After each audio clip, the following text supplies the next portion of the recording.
The following program contains coarse language, a lot like real life.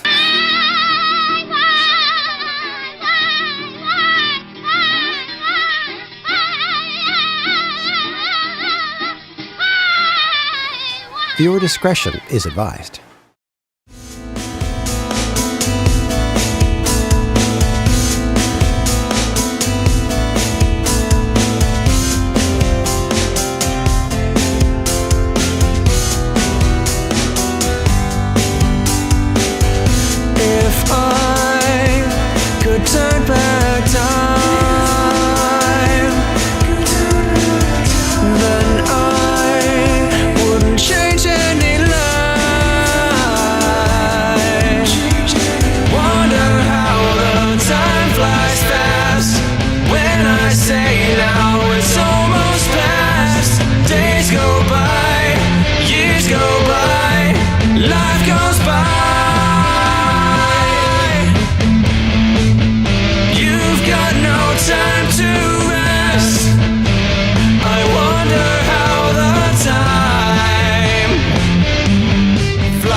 Good evening. Yes, it's time. I'm back for another episode of Dancing with Wolves. I am your host, The Wolf. January 16th, 2024 is already starting. A little bit oddball, but listen, I think we can make the case for every year. I'm not sure why this should be any different. To the west of us, it's just been absolutely getting hammered with snow, and, we got a couple inches, but let me tell you, man, some of those videos of the guys out there shoveling out Bill's Stadium was pretty wild, man. They've absolutely been getting hammered. As the disclaimer in the beginning says, yes, there will be coarse language. So right off the bat, the views, thoughts, expressions, everything, et cetera, mine alone. The music, obviously, individuals own their copyrights and stuff, and they've graciously allowed us to play it out here. We believe in the spirit of trying to support our brothers and sisters, not only in music, but in art and in life. So with that said, fuck it. Yes, there it is. The first fuck of the night. Kind of running for those of you who are watching the actual video podcast. Yes, that's how I feel sometimes in the cold. But I'm still making music, and I know there are other people out there that could relate to that kind of undead, just, skin and bones, trying to survive. And listen, this is the coldest it's been. I know there are people out there that are dealing with even colder. My sister Ashley Hart's out there dealing with ridiculous kind of stuff that I can't even imagine. So don't get me wrong. I know people out there have it worse. Doesn't mean that I like it. Good evening to my sister, Jennifer Scott Green. Great to see you. I see the witches hiding in the shadows doing her thing. I know she hates winter too. It's kind of an accepted thing here. It is what it is. Listen, I have said it before. I'm going to say it again. I think this area may eventually become the garden spot. Maybe not in a year or two, maybe more like 5, 10, or 20.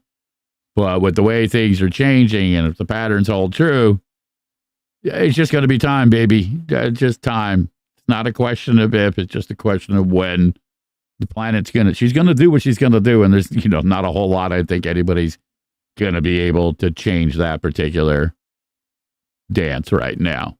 But not what tonight's about. I got some new music from a couple of the bands that we've been supporting out here. Phantom High, Alloy Rain. We got a first. My brother and really, really cool guy, Ron Thal, a.k.a. Bumblefoot. I had the pleasure some years ago performing with him at a couple of the Rock Against Sisyphes. Him and his brother Jeff are also from Staten Island, where my father's family was. Jeff Thal, by the way, also too has done drums on a few of my tracks. So, there is that kind of 6 degrees of separation tying us all together. Ron's been really active in the charity scene for a number of years. Really humble guy. So I'm really honored to be able to play a track from one of the bands that he's involved with, Whom Gods Destroy. And they've got some really cool stuff. Let me tell you, I was just, checking them out a little bit. And, I'm not going to lie, I'm impressed. It's a little bit different spin. You got some of that deep rock, but there's some nice arrangement in it. But we'll get to that a little bit later. Really cool new track from Peril and her gang over there at the Phantom High. And I also got some new Incognito Theory. We finally finished up our tracks. I did the last of the little bit of video editing. I did the final run through of remixing and stuff. And I promised myself and everybody out there, this is it. It's done. So it's complete. And again, we'll get to that a little bit later. And again, a new track from Alloy Rain over on the 518 side. Really cool bunch of guys. Really good sound. They're starting to evolve this new track. I was telling Joe, listen, I think it's the best track they've done so far. It's definitely a stylistic element I'd like to see them pursue personally. I'm just a wolf. What do I know? But those who know me know I am brutally truthful. I'm trying to be a little bit more reserved when it comes time to be reserved. It's not in my nature. My mother will be the first one to testify. I have her kind of like, fuck it. The Jack Nicholson in me just comes out. It's like, you can't fucking handle the truth. But we all have to evolve to certain degrees. So tonight's episode, Word Soup. Yeah, a lot of stupid shit going out there. And, it's, yes, mouth. There she is hanging. I did last night's radio show, was heavily influenced by her philosophies, her teachings, her love of music really set the stage for me as a child. Yesterday being the anniversary, Martin Luther King Jr. And, again, it's worth mentioning, we all have our perspectives on things, but those who do not learn from the past are doomed to repeat it. It is a simple truth. It is one that we are struggling with as a society. I think in general, in humanity, if you're going to pick, that deep focal point, it is that we seem to forget the elements of the past, and only under great tragedy does it seem that we kind of put the stupid shit to the side. But I'll give examples, and I'm going to go out there and I'm going to call it out. And, again, this is one of those moments that I hope people can take with a grain of salt and understand just how, fucked up some of this stuff is. Okay, West Virginia is trying to pass another one of these fucking insane anti-gay bills, basically saying that it's a fucking crime to be out in public if you're transgender. And again, the stupidity of this to try and throw some type of moral superiority on the dynamic of sexuality because it's something that they don't understand or for whatever reason, scares them. But it's just ridiculous. It is so far out of anything that is even close to humane or compassionate or even logical, that you're just basically going to say to people, well, you just can't, you can't go out in public. You know what I mean? And they're trying to jam it through. They're trying to jam it through it under this dynamic. Oh, we want to protect our, your children are not at threat. Okay. There's a better chance that an older white male, if you look at like FBI profiling and statistics, it's usually older white guys that are out molesting children and doing these fucked up things. Okay. Let's call it for what it is. As my mother says, yes, hence those who ignore history. So I understand and I support the dynamic that I don't think anybody's advocating. Nobody wants porn in the elementary schools. Okay. We don't want, 7-year-olds getting fucking lap dances or any of that fucking shit. But to tell people that they can't identify a particular way, even if we don't understand it or don't like it, it's inhumane, okay? It just really is, because none of us want that, okay?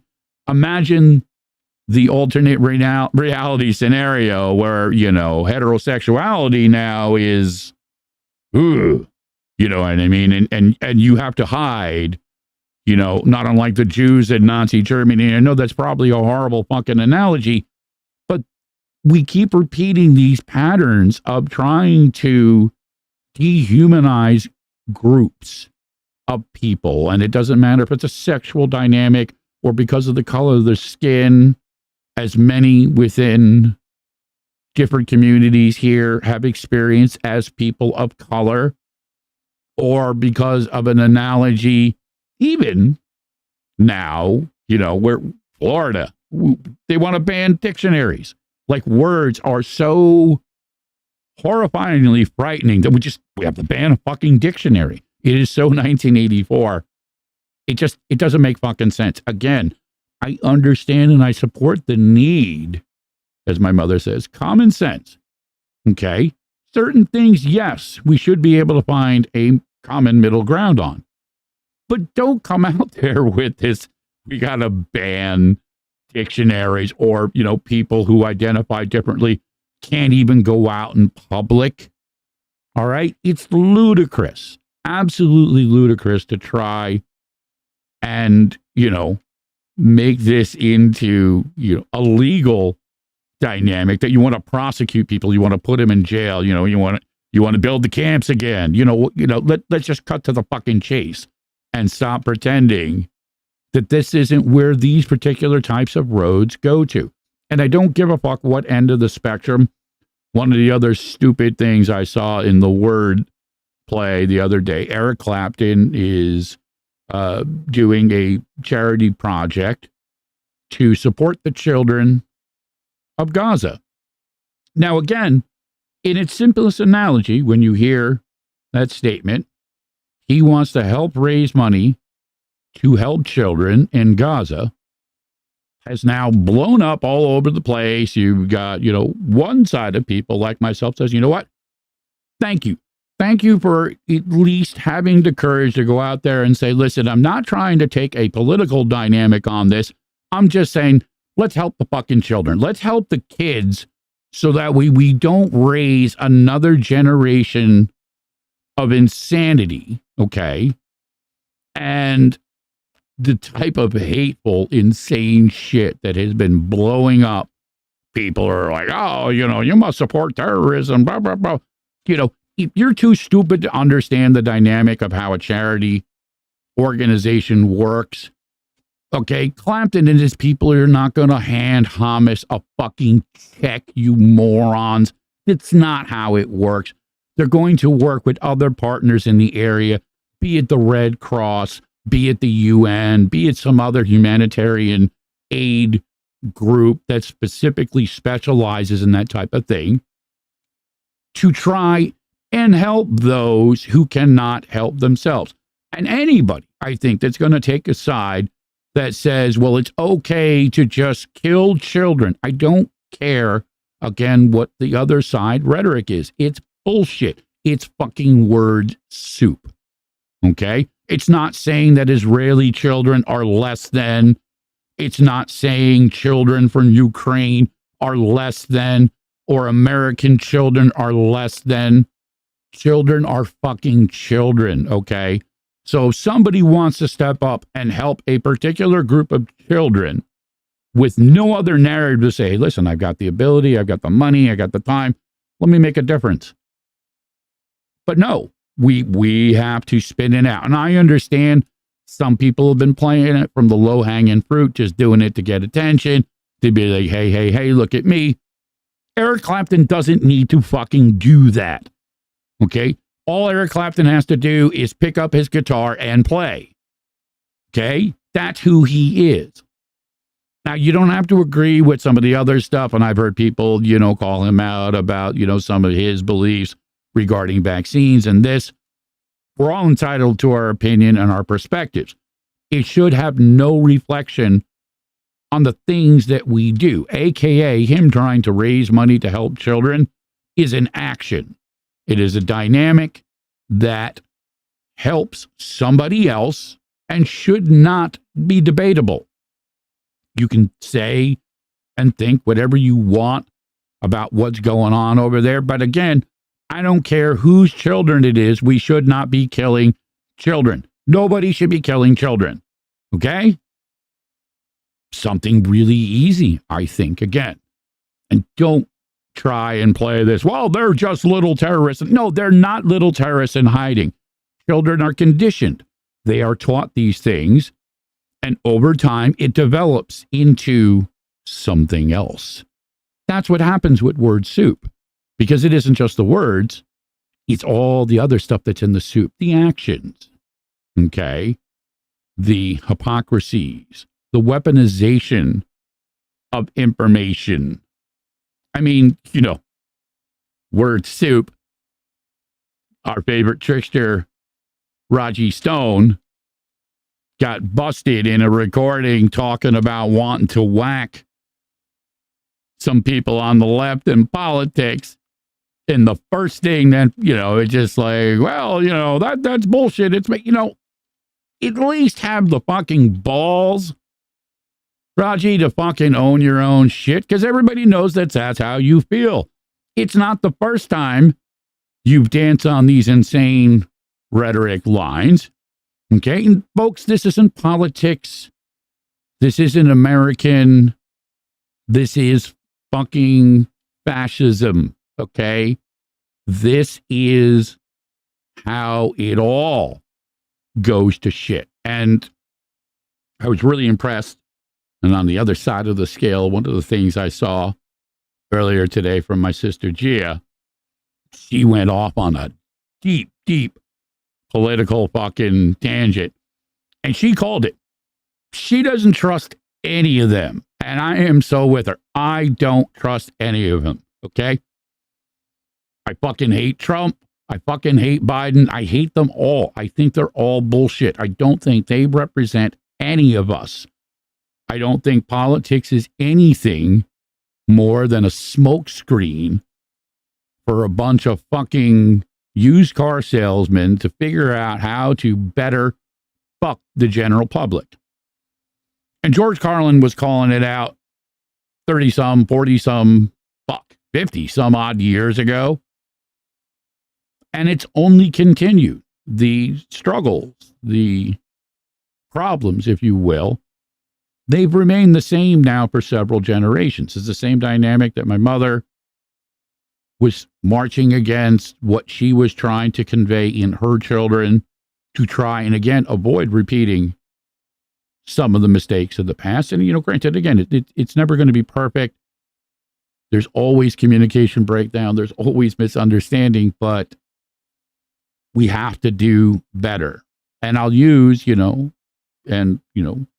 not verbatim, but, the context, something that Dr. King had said, we have to find a way to live together or we're going to fucking die together.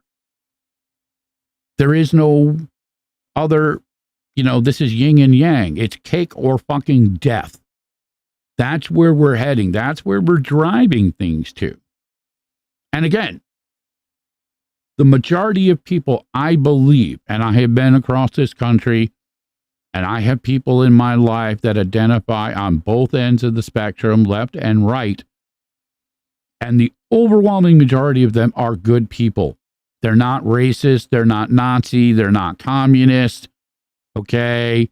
They're not satanic, pedophile, pizza-eating aliens from Zorbon. Though a couple of them might be satanic. But let me tell you something, and, all joking aside, I've met people from satanic circles that have more integrity and honor than, your Father Flanagan's out there diddling little boys in the fucking confessional. All right. So you want to talk about hypocrisy. You want to talk about, let's protect the children. Holy fucking shit, man. How long do we have to go through this where the church just, basically sends these characters someplace else where nobody's fucking paying attention and has allowed generations of abuse of children? Okay.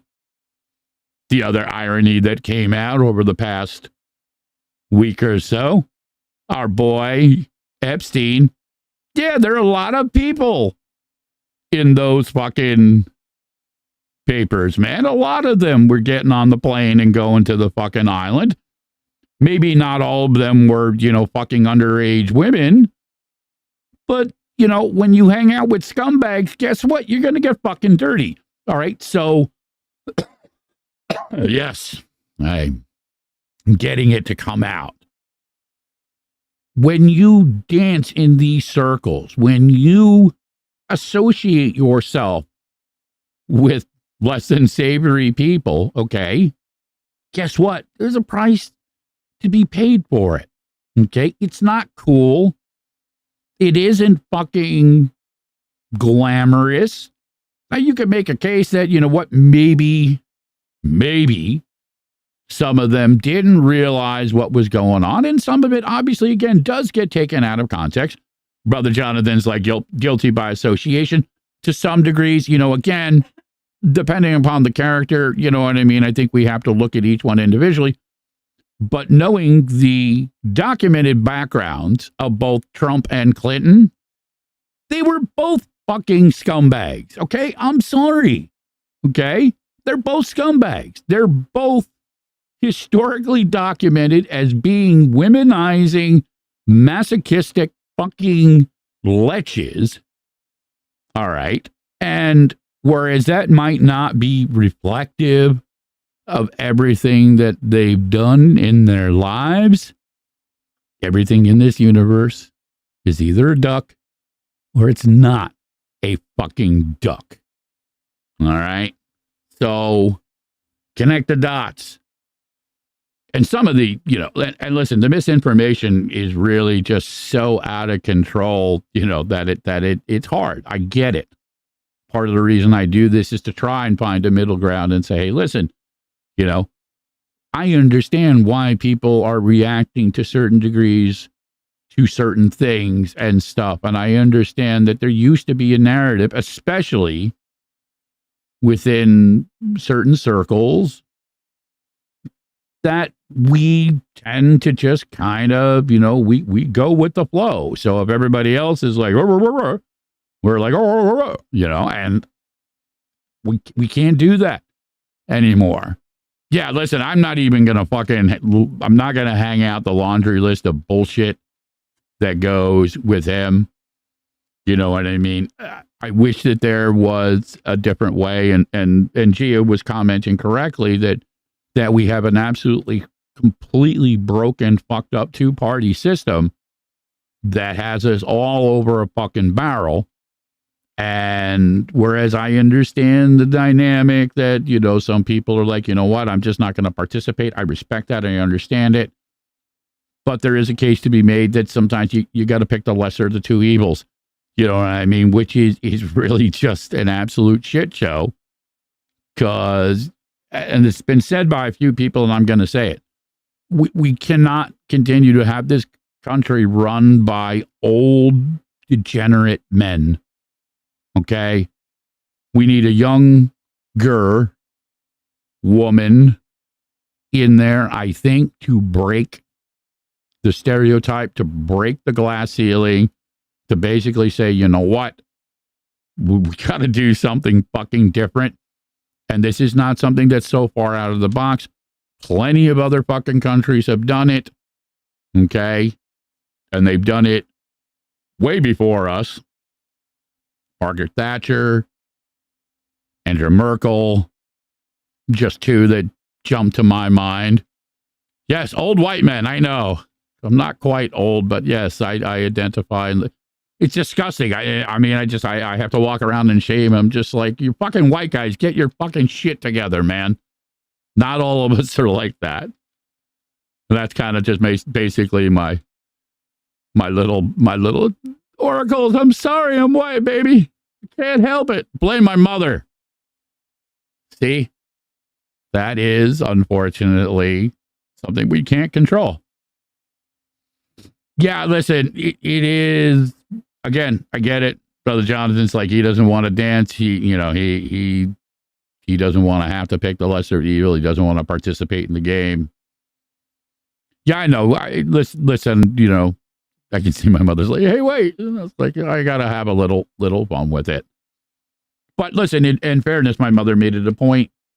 We didn't have as much of the negative shit. My father was a fucking closet racist. He would just basically, I think my father's thing was, he just, anything that breathed, somehow threatened him. But I've made this joke before, and I'll continue to make it,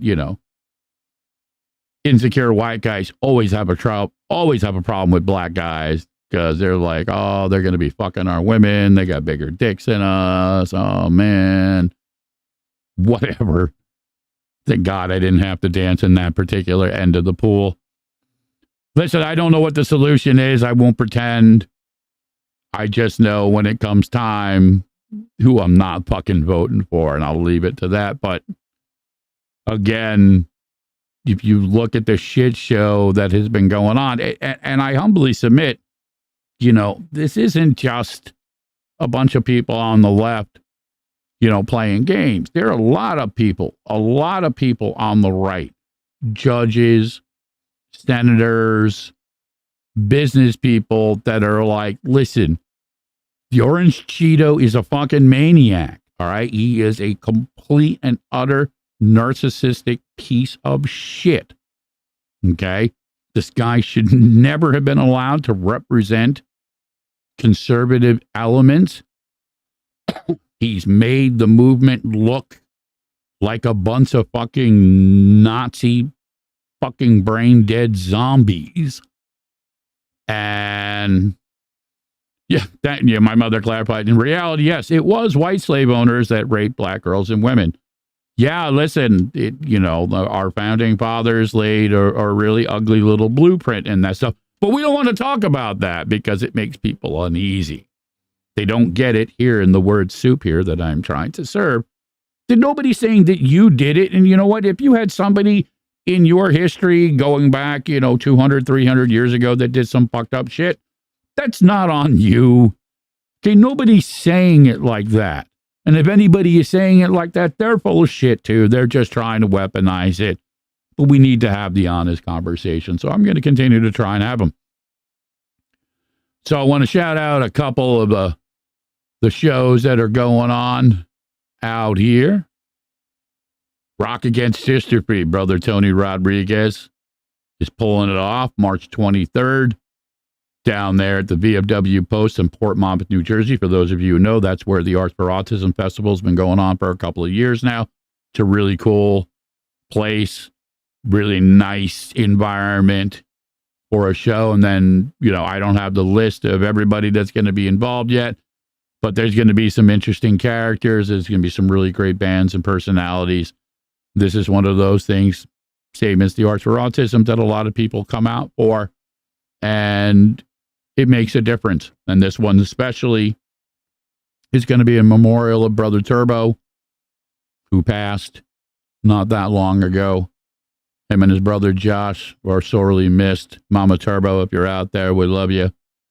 And everybody out there with the Under My Skin for Life Foundation, love you all too. So yes, March 23rd, Port Monmouth, New Jersey, down there on the shore. Now, another little thing coming up. My brothers and sisters over there, Bonded by Darkness. Okay, they're back. Was talking to Josh the other day. We're going to have him come on soon, talk about some of their new music and stuff like that. But they got a show coming up March 8th over there in Akron, Ohio. Special guests Orion Sword, The Crossing, and Hectic Ballroom. It's going to be at the Vortex. So anybody who's down that way, Bonded by Darkness, definitely a kick-ass band, and they're really starting to come into their stride. And again, they're going to have some new music coming up, both really great shows coming up in March. Now, one of the other things that's going on this Friday, 9 a.m. over on Rochester Free Radio, WRFZ, those three fucking ugly characters right there. And actually, the guy at the end with the bigger beard, I'm the ugly. So Judah's looking up in the sky. He's the good. Ed with that Swanguli type of thing. You got to know with a smile like that, he's fucking bad. And the good, the bad, and ugly are going to be rolling Friday mornings, 9 a.m. till noon. Yes, we're going to do a fucking morning show over on WRFZ. So it's going to be interesting. It's going to be real interesting. The three of us, God knows what the hell's going to happen. I mean, it's not going to be the same as what happens out here, but it will still have its own nuances of, hey, what's going on? So I know Brian's got some really cool stuff set up for this Friday. He'll be putting that out there, and I'll talk about it more all over social media and stuff as we come up to the corner. Got some really cool podcasts coming up. We got my sister, Heather Salome. She's going to be joining us again. I got Deb Magoni. She's going to come out, and we're going to really dance into the state of affairs. She has some really, really solid perspectives and insights into the whole thing. My brother Dave Childers, the paranormal investigator extraordinaire, he's going to be coming on, and we're going to be talking about some of the crazy shit that goes on around us and the dynamics of energy and all kinds of other stuff. We got shows and events. You just never know what's going to happen. New music. So in the spirit of that, I'm going to start off tonight with a little bit of Alloy Rain. Like I said, this, I think, is one of their defining tracks right now. So really, great job, guys. If you're listening out there, we're going to be running it here, and we're going to be running it on the radio station as well, too. Again, strength in numbers, old school context. I met these guys a couple of months ago, spent some time talking with them. Really, really groovy guys, really, really good people. You know what I mean? They're family guys. They have an honest humility, not only about what they do, but, the elements of some of the stuff around them. So again, it is an honor to preview tonight for the first time Alloy Rains, and you got Joe on bass, Jason on vocals, Jay on guitar, Christian on drums, and Paul on guitar. Brother Jay definitely enjoyed our conversations. And this is their new track entitled Lost Sparrow. And then we'll be back.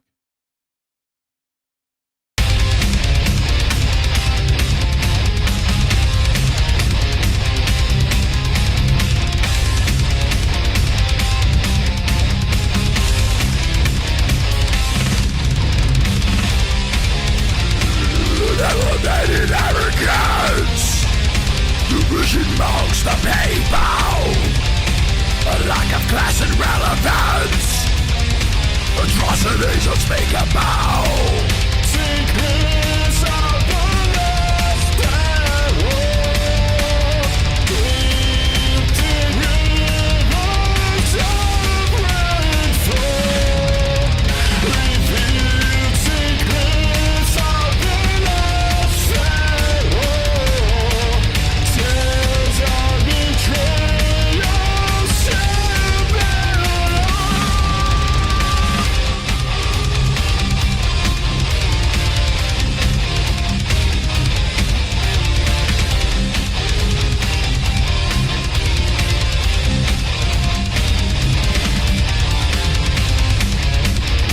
and corruption running rampant, reaping what had been sown, yet existence stagnant, a power overthrown.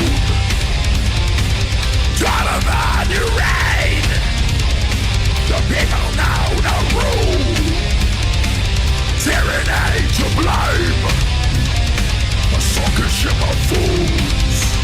Secrets of the lost arrow, empty rivers of rainfall, revealed secrets of the lost arrow, tales of betrayal, shame and secrets of the lost arrow, empty rivers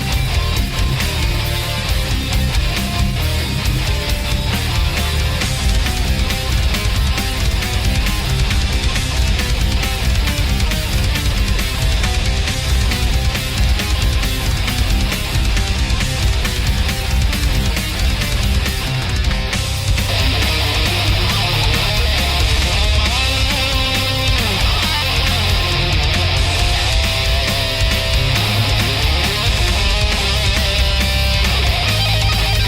revealed secrets of the lost arrow,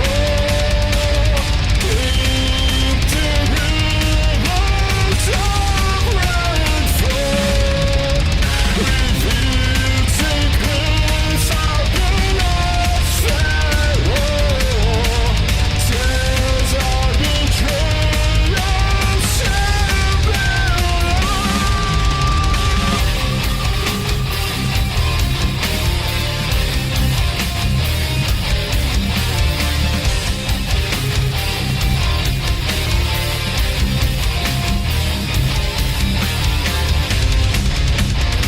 forever lost in time, forever lost.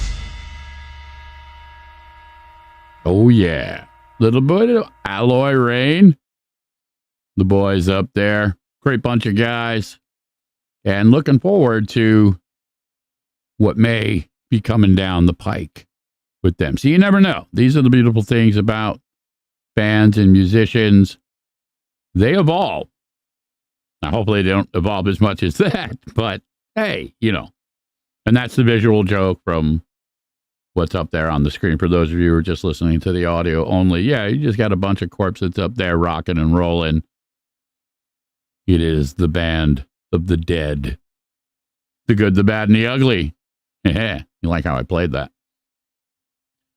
So, in continuing some of the word soup, I was going to hit upon a local incident that's also been catching a lot of back and forth flack. There was an incident with somebody who was having some type of crisis, some type of incident, and the ambulance, the EMT group that went out there decided, based on, what was going on, that they put him out and they went off someplace else, and the guy later on that evening eventually died. Now, first and foremost, let me say that it is tragic. Shouldn't have to happen to anybody, but I'm going to channel my brother Ed Contini on this one, who was an EMT for many years, and I've talked to other EMTs who have gone through this. It is a thankless, horrendously overbearing type of position that these men and women are constantly put in dealing with these types of situations. And especially in the case when people are having breakdowns, be it from drugs, alcohol, mental health issues, and stuff like that, sometimes it gets hairy, okay? And with that, sometimes it gets violent and unpredictable. So these are just ordinary people. There are neighbors, there are brothers and sisters, there are friends and family that, again, if they do the wrong thing, if they move in the wrong way, say the wrong thing, they become liable. So we have an atmosphere now within a lot of our support services where they simply don't want to deal with these types of situations anymore. They don't want to become statistics. They want to go home to their families. I'm not justifying what happened because a lot of the details are still to come out, but I have spoken to some people in the area, and, especially within some of the more depressed areas of this community, we have a revolving door of characters. To be blunt, they are violent. They are caught in whatever horrendous cycles that they're in. Granted, some of it may not be of their choosing, but ultimately, the collateral damage is still real. So, whereas, yes, you can look at a context and say, just from that little particular angle, yeah, it's fucked up. But it isn't just that simple, okay? Especially, again, and this has been a trend in this area, and it doesn't get talked about, a lot of these people are, unfortunately, they're drug seeking, okay?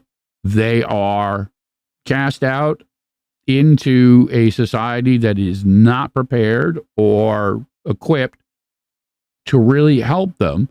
So they kind of spiral around until they eventually explode in some way or another. And again, using the collateral damage analogy, 9 times out of 10, it's innocent people that get caught in the fucking blast zone. Now, does that mean we should just dismiss it? No, absolutely not. It should be looked at. But again, the rush to judgment to just want to throw these people who, again, day in, day out, serve and support all of us around us, okay? And I'm talking about our nurses, I'm talking about our firefighters, our EMTs and stuff and everything like that. They don't get paid big money. They work ridiculous fucking hours, and they deal with the ugliest of the ugly out there. And many times it is life and death scenario. So if a judgment call was made, per se, to say, you know what, this is not something that we can or should handle, and this is really more important, there is an analogy that sometimes certain things have to take priority. Now, again, I don't want that to be translated as being dismissive. I'm sure somewhere in the ether it will be. I can't do anything more than put it out there and say, listen, Let's just not rush to judgment. It's unfortunate. But again, when you have communities like this that is just out of control with some of these fucked up elements, these are the consequences. This is what ends up happening. So to go deeper into the word soup, when we don't have support services, when we don't have safety nets to deal with these things, guess what? They deal with us. Okay, it's not just going to go the fuck away. It doesn't work that way. So we have to find a better way to address these things. Now, again, doesn't mean that we should just throw money at it fucking half-assed. But, I'm sorry, we have so many fucking empty buildings floating around. Why don't we start converting them into shelters, into places that we can get some of these people off the fucking street? Okay. Why don't we take the salaries of all these freeloaders and, fucking wannabe management / whatever the fuck they are, and they don't really do anything. Let's just say, hey, let's take that money and actually get some trained psychologists and people who actually understand dynamics of trauma and mental health and drug and alcohol addiction to provide some of these resources. Let's not wait, until women are murdered because they're trapped in horrendous domestic abuse cycles because nobody wants to fucking deal with it. And, she's just being emotional, and that's the pattern. That is the unfortunate pattern, that we try to dismiss these elements that are around us, and they eventually come back and they bite us in the ass. Some fucking lunatic goes off in his job, or this in the school, or all the other horrible ways that this ends up translating into everyday life. Now, again, is there a quick fix? No. But it does require a perspective of people who actually fucking do care, and not people that are looking at it just from a budget line or for a, let me look good, but not really do anything. And it's on both ends of the spectrum. Okay. So, a lot of these supposed, social programs here in Rochester are bullshit. You know what I mean? We're throwing millions of dollars at people to basically, bullshit them into, hi, let me teach you how to write a paper.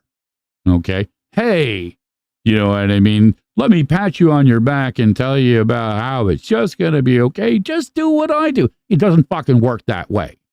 All right. It's fucking stupidity. It hasn't worked in generations, and it's not going to fucking work. So again, we got to do better. We got to do better with some of this stuff. All right. So outside of the rant, this next track, again, my brother Ron Thal, With Whom Gods Destroy. Really, really cool project that they're doing. They got a new album be coming out second week of March, but this is one of their tracks, and I'm going to let it speak for itself, and then we'll dance on back. Oh yeah, Whom Gods Destroy, In the Name of War. Their first release from the upcoming new album. And let me tell you something. Ron is a fucking incredible guitar player. I have, again, had the most incredible experiences at some of those shows. And he's an underrated guy for sure. He's played with a lot of different bands. He's played with, Guns N' Roses. He played with Asia, Sons of Apollo. And again, he's a really incredibly humble guy. Now, for those of you who are watching the actual video podcast, you'll notice something a little bit different. And yeah, YouTube suspended the stream. Yeah, doesn't matter, obviously, when you have rights to be able to do something, they kick you down. Unbelievable. So, yes, sometimes you can't get around the word soup with these characters. So, yeah, even though I'm friends with the guy and they're trying to put it out there and get all that type of stuff, yep, YouTube will, of course, do its thing. And I'll have to go in there later and fight that through. It's just one of the unfortunate realities right now between the elements of social media and music. So, thank you for that heads up. But for those of you that were able to see it, Ron plays a really wild type of double neck guitar. And the one guitar, they're both six strings, but the top 6 string is a fretless guitar. And he has this really wild style that he utilizes in it. And he's really capable. He's one of those guys as a guitar player and a musician that can dance in so many different genre elements. He has such a diverse background and an incredible love for music that, you know what I mean? When you look at his body of work, you can't help but be blown away. So, yes, unfortunately, they shot us down right off the bat. So we'll get to something that they can't shoot us down. And yes, here we go. YouTube suspended the stream, and now we're back. Unfucking believable. Unfucking believable. But hey, this is the world that we live in. So we're going to go to something that they can't fuck with, which features Ron's brother, Jeff, on drums, myself, Tony Rodriguez, and Matt Brown on vocals. Lyrics were written by my son, Will. And it's a little something now that's finalized. It's called The Eight of Swords. So I'm going to take a quick look at what YouTube is fucking around in the background. I'm going to play another track and then we'll be back.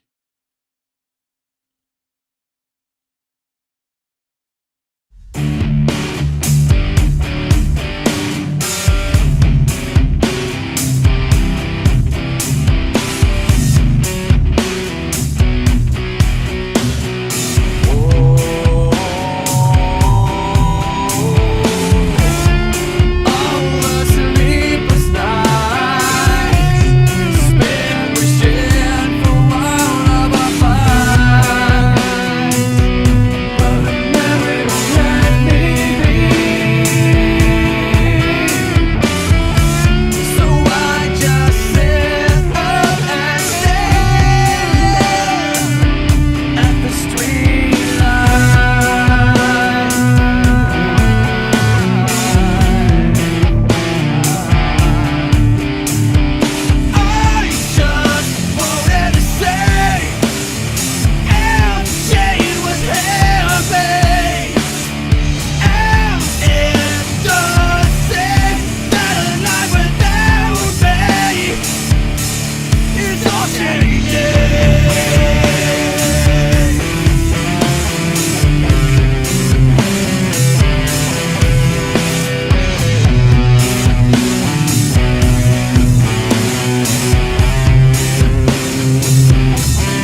So yeah, Eight of Swords finally done. That video, by the way, was done by Shia herself.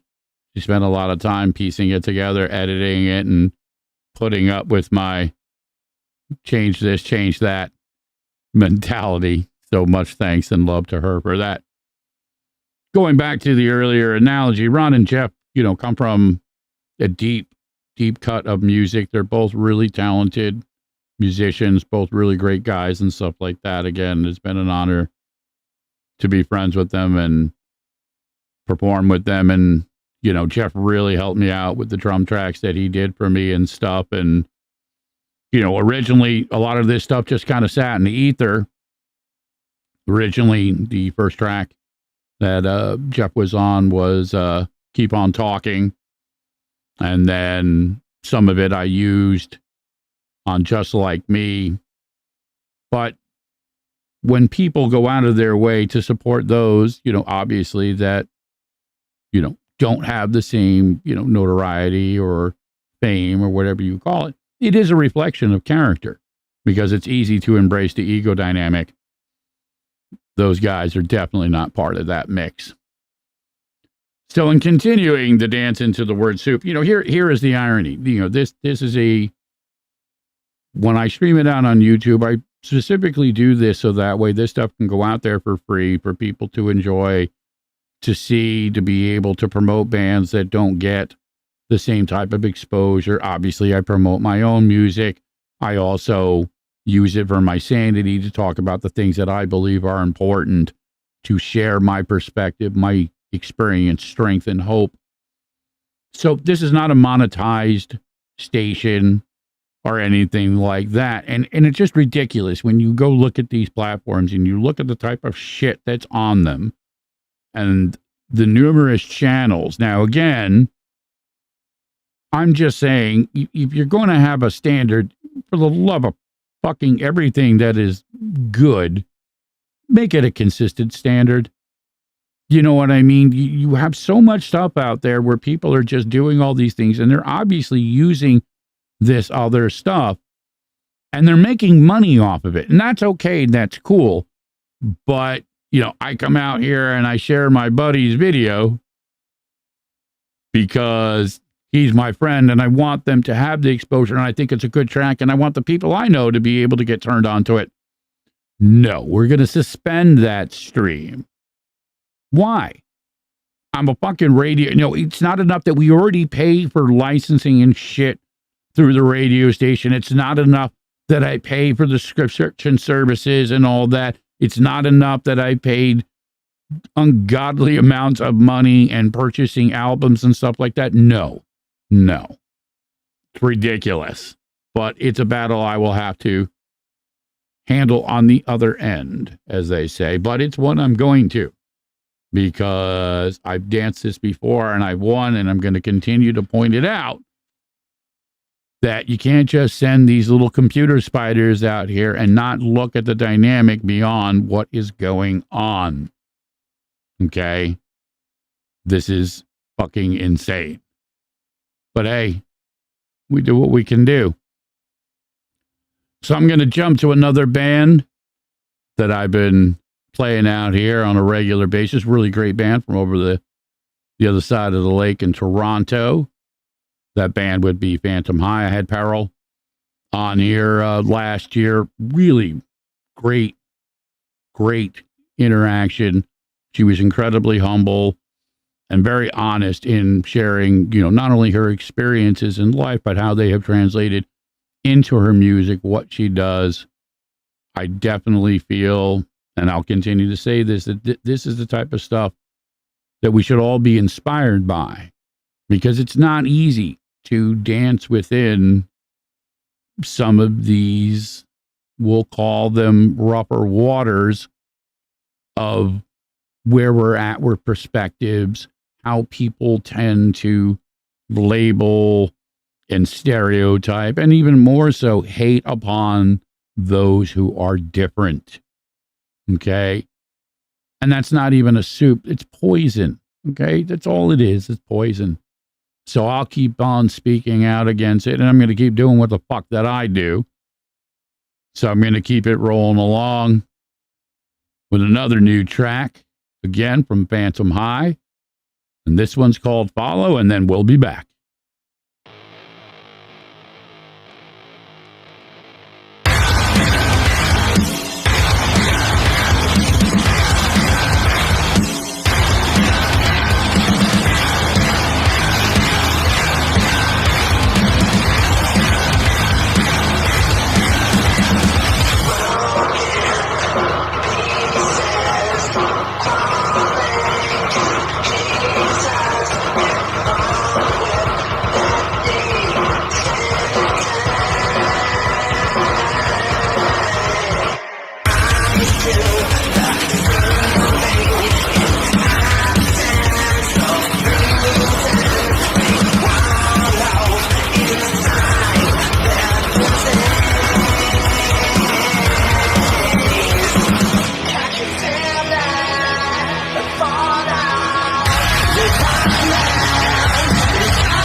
Oh, yeah. Some new Phantom High. That track is called Follow. They're back at it. They're doing some shows. Some more music will be coming out. It's really wild when you watch the progression of bands, as again mentioned earlier, as they evolve. You know, sometimes there'll be direct elements of things that will change, that will influence. You know, I'll use the analogy I was talking about last night with, Pink Floyd. There are two distinct elements of Pink Floyd. The Syd Barrett years, okay, and then David Gilmour and everything else after that. Now, you can make a case and, dance in the argument with, Roger Waters, and I'm not going to crack that particular egg. I've always been a David Gilmour guy because I'm a guitar player. So that's just how it ended up being. But if you look at the sound, if you look at the stylistic elements that were born from the early days of the band to what they became, there is a definitive line. There is an evolution.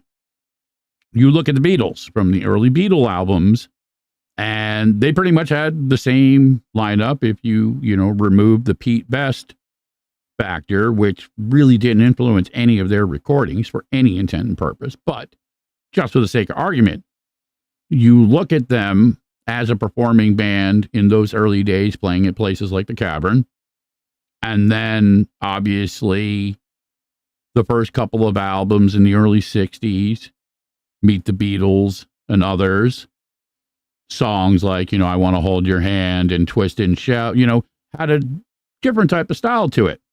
And then as you open the door into albums like Rubber Soul, Revolver, and then obviously the real pinnacle for most Beatle fans, Sgt. Pepper, incredible evolution. Again, not only in sound, but in style, the things that we're talking about.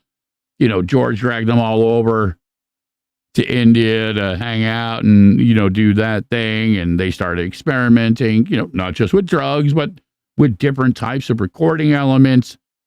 They started using things that literally had never been used before and started creating things that had been never even thought of, both from the sound and the writing, but also in the recording. I say to anybody that is a Beatles fan, Peter Jackson's 3-part documentary, the redone Get Back, stuff. Those moments, those insights are precious. They're incredible. And I've tried to make it a point, and this has been my argument. All bands start, in the basement, in their garage, in the local church. Okay. This is the natural evolution of, very, very, very few bands are just born in the recording studio with a bunch of people who got money and talent and everything like that. It does happen. You know what I mean? But they've already gotten to that point. So most bands start in that humble, organic element, and then they have to evolve. They have to play. They have to be heard for there to be a foundation to grow from. So what I do, not only here, but on the radio station, what a lot of people do out there, is to put that out there, to share it. FM radio used to be, again, the place where you went to get your music or your local record store. But a lot of times, depending upon where you were, that may or may not have been an option to get the type of music you wanted to hear. And now with technology, we have the ability to do so much more, to be better. But again, the dynamic of greed, it's just like, the word soup is just thick with this arrogance about, we got to squeeze every dollar and really just make it almost unattainable for new music to really evolve, to have a chance to grow and be a part of. So, we're going to continue trying to do the things that we do, not only in producing shows, but in promoting bands and music. And again, we're all musicians. Brother Judah, Brother Contini, both of these guys, they're not just radio personalities. They're also musicians. Ed's a writer and actor. We're all family guys. You know what I'm saying? This isn't like, fucking Motley Crue running around acting like, stupid little fucking assholes, And I know a lot of people that are like that are just, they're ordinary people. They like making music. It's not all the ugly, blah, blah, blah bullshit. Now, some of it, again, imagery can create an element of atmosphere. And obviously it's used to certain degrees in marketing and promotions. Kiss did it and made it, famous, but, others were dancing around with it. You look at T-Rex and, You look at David Bowie and others who kind of, danced outside the standardized box. You look at the Velvet Underground, you look at Frank Zappa, the Mothers of Invention. There are a lot of examples in rock and roll and into what is now framed as alternative music. I was joking and I was talking with Gwen Strand, who was on the radio show last week. And she doesn't like the dynamic of labels, and I understand why, because they're trying to find their own unique thing. So you got, obviously this hashtag witch doom, which was kind of born out of it because not only of the imagery, but, some of the stuff that she's written. But they are unique in their, aspects of not only their influences, but, what she shared. And I recommend everybody, who hasn't had a chance, definitely check that out. It's on the playlist on the YouTube channel.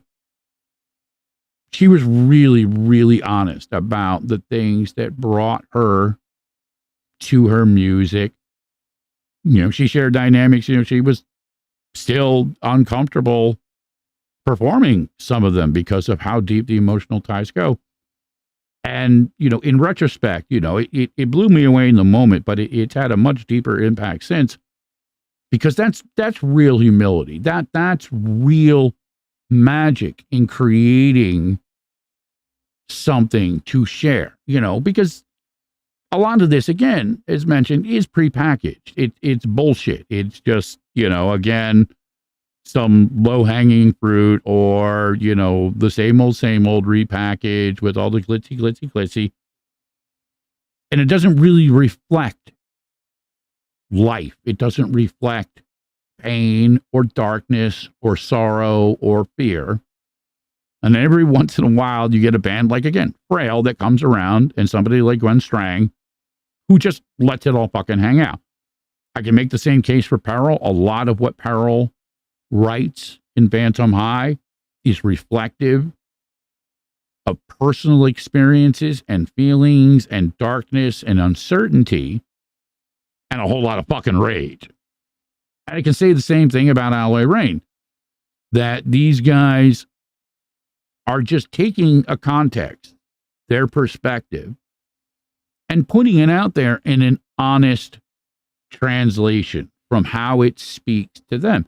And it takes a lot of courage to be able to go out there and do that and put it out there as such.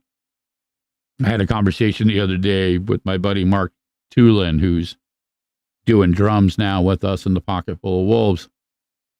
And he was adamant. He's just like, listen, I understand there's an element for cover songs, but he doesn't want to go anywhere fucking near them. He just does not want to do cover music at all. He wants to create original stuff. And he said as a contingency, say, listen, as long as you're not going to do covers, I'm in. And I get it. I understand the need to create, not just mimic. And again, I'm not saying that as a slight to any bands out there that do cover tunes, be it one or your whole set or whatever the case. I've played in cover bands as well too. I get it. It can be fun. It's easy to certain degrees, but it can be difficult depending upon the degree of the arrangement and the songs in question. But there is a unique aspect to writing not just your own original music, but music that is born of these deeply personal experiences, feelings, emotions, again, whatever you want to call it, however you want to slice it. And to serve that, again, the analogy of the word soup, those aren't just words. They carry energy, they carry experience, they carry all these other things. Does it always translate? No, of course not. It is the nature of humanity that we see things in different ways. And then sometimes it's just a good old-fashioned rock and roll song, which is where I'm going to use to segue into Brother Dave Incognito, a.k.a. Incognito Theory down there in Jersey. They put out a new track a little while ago, And I'm just not able always to stay on top of everything that I probably should, but I'm going to keep making efforts. So this is one of theirs. I haven't played it yet. It's a little thing called Anthem. And again, this is just, this is your template of a bunch of rock and roll guys who just really, and I know Dave don't give a fuck. Okay. Dave's been doing music for a long time. It's in him. He can't be anything else but that. So for you, my brother, here it is, Anthem, and then I'll be back. Hell yeah, put your hands in the air.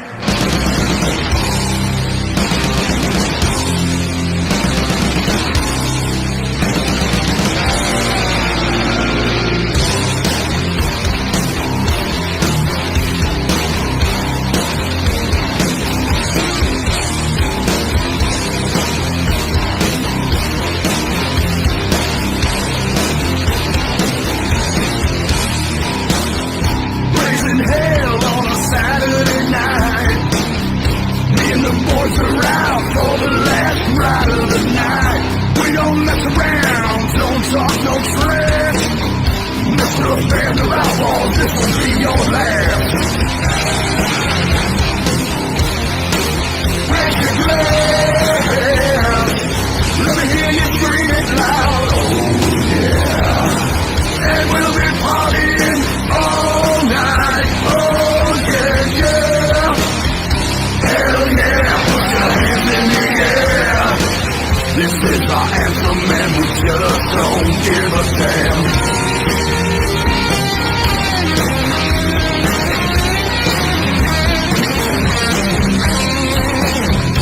Raising hell on a Saturday night. Me and the boys are sipping whiskey and wine. Through it all, we're standing strong. Through it all, we'll never fall. Raise your glass. Let me hear you scream it loud. Oh yeah. And we'll be partying all night. Oh yeah, yeah. Hell yeah, put your hands in the air. This is our anthem and we just don't give a damn. Hell yeah, put those fists in the air. This is our anthem and we just don't give a damn. No, we don't give a damn. So everybody raise your glass. No, we don't give a damn. Yeah, yeah, yeah, yeah, oh yeah.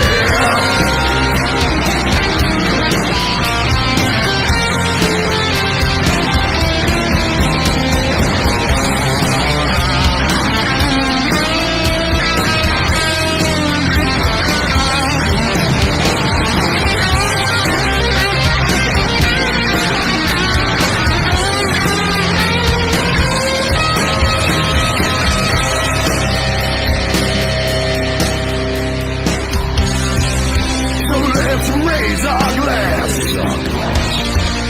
Toast to the future and the past. And stand as one. 'Cause life goes on. So let's stand as one. 'Cause life rolls on.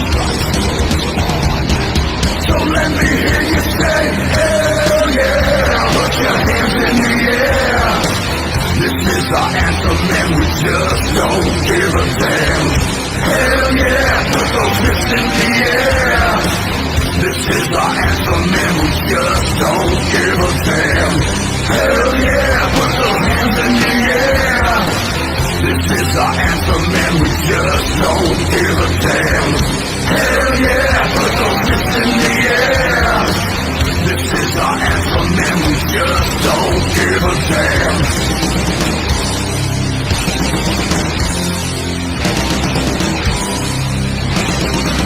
So everybody scream, hell yeah.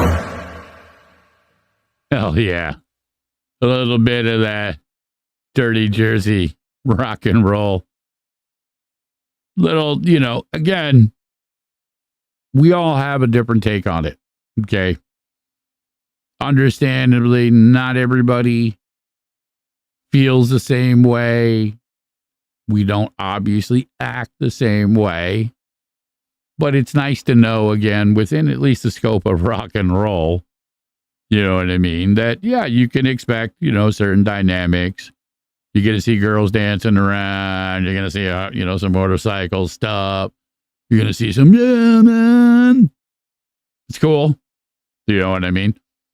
And I say that also, too, and no pun intended, because I know the guy and, I know that this is in his blood. So this is his expression of the whole scene, how it translates in, the bars and the clubs. I'm not one. Again, I danced my dance back in the day.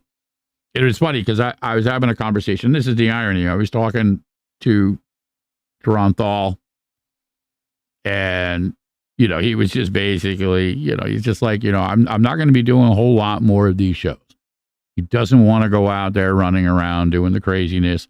He really wants to enjoy some of the other things. Anybody that follows Ron, he's heavy into, science and astronomy and philosophy.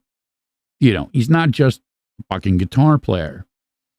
So it's easy to get lost into the narrative. There is, to some degrees, an illusion that is framed with it. And a lot of bands have set this template. So now everybody else, they feel compelled that they have to kind of try and emulate it. And listen, I'm just as guilty. The running joke I said to Shia when doing the video for Eight of Swords, and I was just like, just make us look cool, please. I just didn't want to deal with that element because it's frustrating. Part of why I started doing what I do is just, a complete and utter just fucking boingo disdain for how the powers that be handle it. And I'm talking about the commercial elements, not just the record companies. A lot of the clubs, a lot of the scene is this fucking alternate Twilight Zone, and it chews people up and it destroys them. Okay? It's not real. It's not healthy. I'm all for a good time. I'm not trying to come out there and be like, all right, everybody just sit down and be quiet. No. Have a good time. Rage. Do what you got to do. But we gotta figure out a better way to not let it become so encompassing that, again, that it destroys people's lives, or it becomes the framework for other more dangerous and predatory, let's be honest, behaviors. Okay? So always keep that in mind. A lot of this, and maybe they should do like the old, jackass disclaimers. Don't try this shit at home. Okay? Rock and roll to some degrees is a fucking illusion. If you're into it because it speaks to you, that's something different. Don't get me wrong. Embrace the music. But don't kid yourself in some of the realities that exist out there, depending upon how you want to approach it. As Gwen said, yeah, we have to produce ourselves. When I talked to Lorena McKenna, who is a, world-renowned touring musician, she created her own fucking record company and had to finance her own stuff. And she said it herself very bluntly. Yeah, they're all corrupt.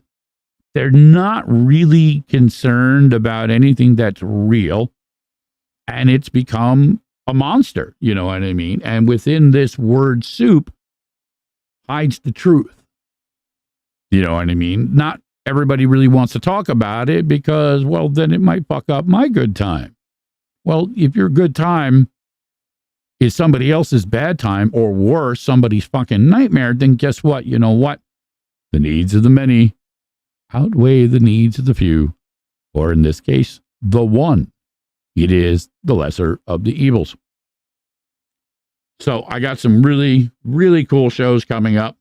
I'm going to keep this show short tonight because between last night's show, I am still dealing with some of the uglier little long-term COVID side effects. My throat gets a little scratchier faster. I'll probably be able to do some of that really good, that crazy job type shit, man. You know what I mean? That's but it's actually pain. It's actually painful, man. And I'm not, and anybody knows me knows that's not the kind of pain I'm into. All right, just saying. So next week I get Deb Magoni coming on. We're gonna dance some stuff, talk about some things. The week after that, I got Heather Salome, the vampire witch. She's coming back out for a really cool dance where she's going to go deep into some death ritual elements. And then after that, February 6th, for my birthday, my brother Jonathan, Jay Phoenix out there, he and I are going to dance. We're going to talk about some of the earlier collaborations on things like Time of the Phoenix. We got a little thing that we did, kind of a ritual jam that I played once before, but we'll bring that back out and talk about that. He was out with us for the Arts for Autism Festival the year before. Spent a few days in Atlantic City, saw some shit, talked some shit. He's an all-around great guy, is my brother and stuff like that, so I'm honored to have him. And yeah, it'll probably go fucking sideways because he'll start telling fucked up dad jokes and Shy will have to fucking jump in, and you know how it is. So, with that being said, word soup. Okay, that's the new trend that I'm going to try and put out there. Word soup. So if somebody comes at you with something and if it's coming from left field or it doesn't make fucking sense, word soup. Okay? Word soup. You got to explore it to figure out what the fuck's in it. You may or may not want to eat it. It may or may not be good for you. But ultimately, they're just words. Okay? And just like you wouldn't trust anybody to just be like, hey, here's a bowl of this. If it's your mother's soup, yeah, like I know my mother's cooking, and I don't have to fucking worry about that. I know Shy's cooking. I don't have to worry about that. But if some random guy in a pink suit just rolled up with a steaming bowl of something and a shelled out coconut, yeah, I might be skeptical. I might just be like, I don't know what's in that soup. And the man in the pink suit, he just has one word. Word. Okay. Garlic word with linguine? Yes, word disassociation. There's a little running joke between myself, my son, and Corey. Over the years, we have created this little dynamic within sometimes a game, but also too in a kind of a almost challenging, exercising of the brain muscles, just like you go to the gym and work out and show your ass on, TikTok or whatever the fuck it is. Some of us in the privacy of our homes, we don't put this stuff out here usually, though some of these characters do, but you get the point. You will do things to train the brain to respond to different things, to process information in particular types of ways. Engineers, pilots, musicians tend to think this way because we work within these frameworks of not only structure, but the ability to adapt on the fly in the moment, quite literally. And that requires, processing. It requires training. So word soup has a lot of different ways you can play it. It does exist within the spectrum of the Contini context. If you'd like to learn more, find Ed Contini and tell him the wolf sent you. He'll be glad to explain it all to you. We'll have him back here at some point. It's going to be a really interesting 2024. So I'm going to close it out tonight with I'm going to do an original that Will and I Wrote with Tony Rodriguez back in the early days. A Broken Past. Jim Beck on vocal. Chris Salazar on drums. This, at least, I can be guaranteed and sure that YouTube isn't going to be like, hey, you're not allowed to play. Just like, get the fuck out of here. So, yeah, listen. Try hang in there. And listen, if you're cold out there, a nice steaming bowl of word soup might do you some good. Until next time. This is dead to me.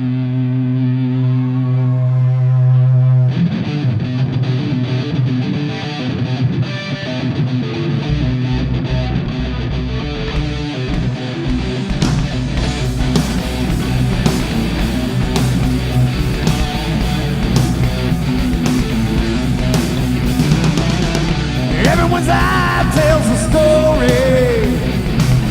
Some great, some not so great. Some will understand, while others have no clue. Respect you while the others fall away. You called yourself my brother. Said you'd be there till the end. Now it's plain for all to see. You're done and dead to me.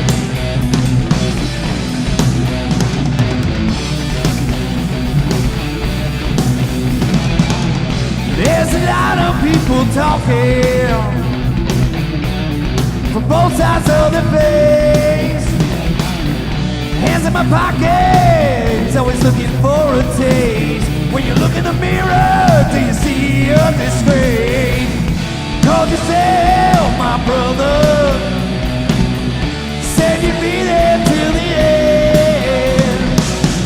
Now it's plain for all to see. You're done and dead to me.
Done and dead to me.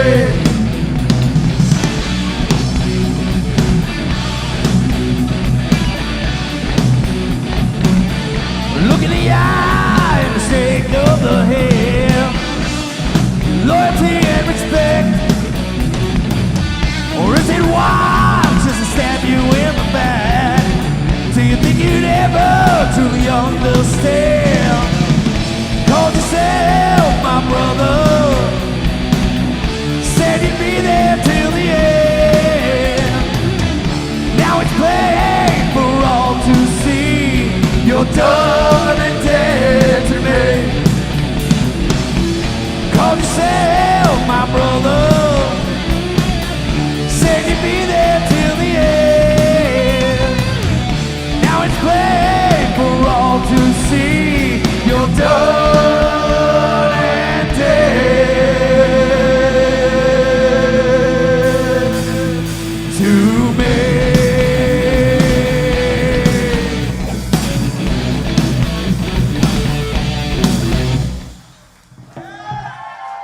Thank you.